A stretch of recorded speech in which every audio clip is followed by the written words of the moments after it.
ಕೋರ್ಟ್ನಲ್ಲಿ ಟ್ರಯಲ್ ಆಗಬೇಕು. ಅವ್ರ ಚಾರ್ಜ್ ಶೀಟ್ನಲ್ಲಿ ಯಾರು ಅಪರಾಧ ಮಾಡಿದ್ದಾರೆ ಅಂತೇಳಿ ಗುರುತಿಸ್ತಾರೆ. ಅದು ಪ್ರೂವ್ ಆದರೆ, ಅವ್ರ ಮೇಲಿರ್ತಕ್ಕಂಥ ಆರೋಪಗಳು ಪ್ರೂವ್ ಆದರೆ, ಅಪವಾದಗಳು ಪ್ರೂವ್ ಆದರೆ ಅವ್ರಿಗೆ ಶಿಕ್ಷೆ ಆಗುತ್ತೆ. ಉಪ್ಪು ತಿಂದವ್ರು ನೀರು ಕುಡಿಲೇಬೇಕು. ಯಾರೇ ಆಗಲಿ ಉಪ್ಪು ತಿಂದವ್ರು ನೀರು ಕುಡಿಲೇಬೇಕು. ಅದ್ರ ಬಗ್ಗೆ ನಮ್ದು ಎರಡು ಮಾತಿಲ್ಲ. ತಪ್ಪಿತಸ್ಥರಿಗೆ ಶಿಕ್ಷೆ ಆಗಲೇಬೇಕು ಅಂತನ್ನೋದ್ರಲ್ಲಿ ಎರಡನೇ ಮಾತಿಲ್ಲ.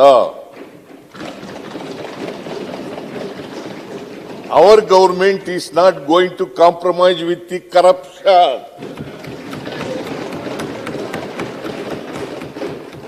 ಯಾರೇ ಇನ್ವಾಲ್ವ್ ಆಗಿದ್ರು ಕೂಡ ಅವರಿಗೆ ಕೋರ್ಟಿನ ಮೂಲಕ ಶಿಕ್ಷೆ ಕೊಡಿಸ್ತಕ್ಕಂಥ ಎಲ್ಲ ಪ್ರಯತ್ನಗಳನ್ನು ಕೂಡ ಮಾಡ್ತೇವೆ. ಅದರಿಂದ ಮಾನ್ಯ ಅಧ್ಯಕ್ಷರೇ,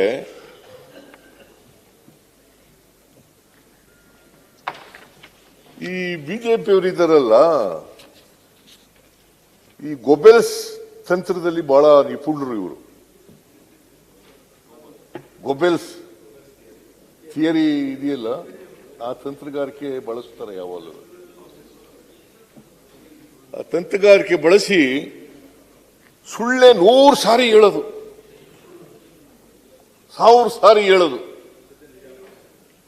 ಅದು ನಿಜ ಮಾಡಬೇಕು ಅಂತೇಳಿ ಪ್ರಯತ್ನ ಇರೋದು ಕುಟಿಲ ತಂತ್ರ.